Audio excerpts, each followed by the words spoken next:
Welcome to Nisha சமையல். இன்னைக்கு எம்மியான Hyderabad egg gravy recipe தாங்க எப்படி செய்யணும்னு பார்க்க போகிறோம். வாங்க பார்க்கலாம். எக் கிரேவிக்கு ஃபஸ்ட்டு ஒரு பேஸ்ட் அரைச்சிட்டு போகிறோம். நான் வெங்காயம் கட் பண்ணி தோல் நீக்கி எடுத்து வச்சுருக்கேன். நான் ரெண்டாக கட் பண்ணி அதை சேர்த்துக்கலாம். நம்ம பேஸ்ட் அரைக்க போகிறதுனால நம்ம பெரிய பெரிய பீஸாகவே சேர்த்துக்கலாம்.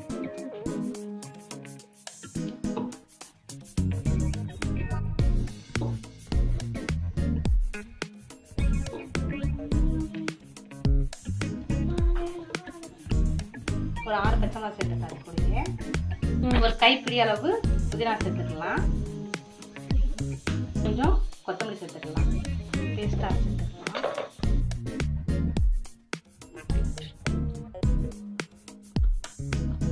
நல்ல ஒரு பேஸ்ட்டாக அரைச்சி எடுத்தாச்சு. எக் கிரேவி ரெடி பண்ணிடலாம். ஸ்டவ்வில் கடாய் வச்சுக்கலாம். ஆயில் ஊற்றிக்கலாம்.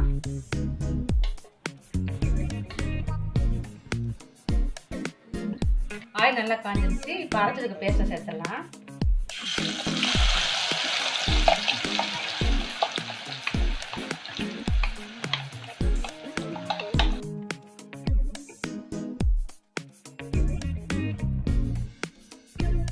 இந்த மசாலாவோட பச்சை வாசம் நல்லா போகணும். அது நல்லா வதக்கிடலாம். இந்த எக் கிரேவி நம்ம கிரீம் கலரில் தான் இருக்கும். அது வெயிட் பண்ணணும். நம்ம அரைச்சி போட்ட வெங்காயத்தோட பச்சை வாசம் நல்லா போயிடுச்சு. இது வெங்காயத்தில் தண்ணி இருக்கும். தண்ணி நம்ம ட்ரை ஆகிடுச்சுப்பாங்க. போயிடுச்சு. இப்போ மசாலா ஆட் பண்ணிக்கலாம்.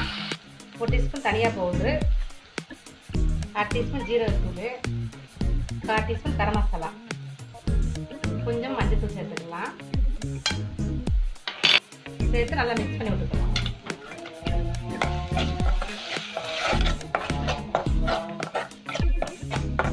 நல்லா மிக்ஸ் பண்ணியாச்சு. ஒரு 100 கிராம் அளவுக்கு நம்ம தயிர் ஆட் பண்ணிக்க போகிறோம். ஊற்றிக்கலாம். நம்ம தக்காளி எதுவும் சேர்க்கலை.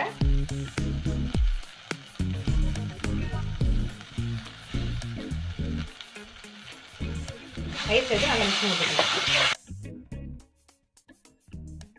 கிரேவிக்கு தேவையான அளவு உப்பு சேர்த்துக்கலாம். உப்பு சேர்த்து நல்லா மிக்ஸ் பண்ணி விட்டுக்கலாம்.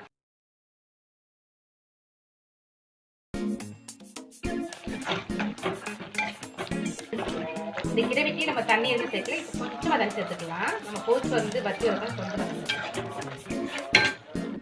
இது நல்லா எண்ணெயெல்லாம் நல்லா பிரிஞ்சு வந்துருச்சு.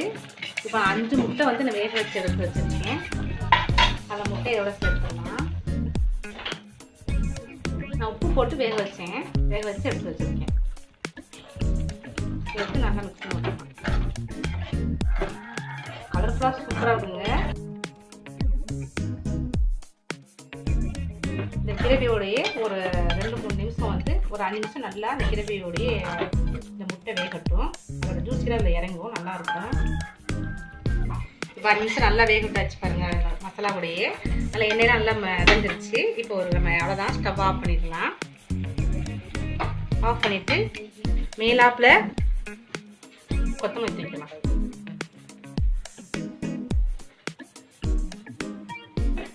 கொத்தமல்லி தூவிட்டு லைட்டாக மிக்ஸ் பண்ணிவிட்டு நம்ம ஒரு பிளேட்டில் மாற்றிடலாம்.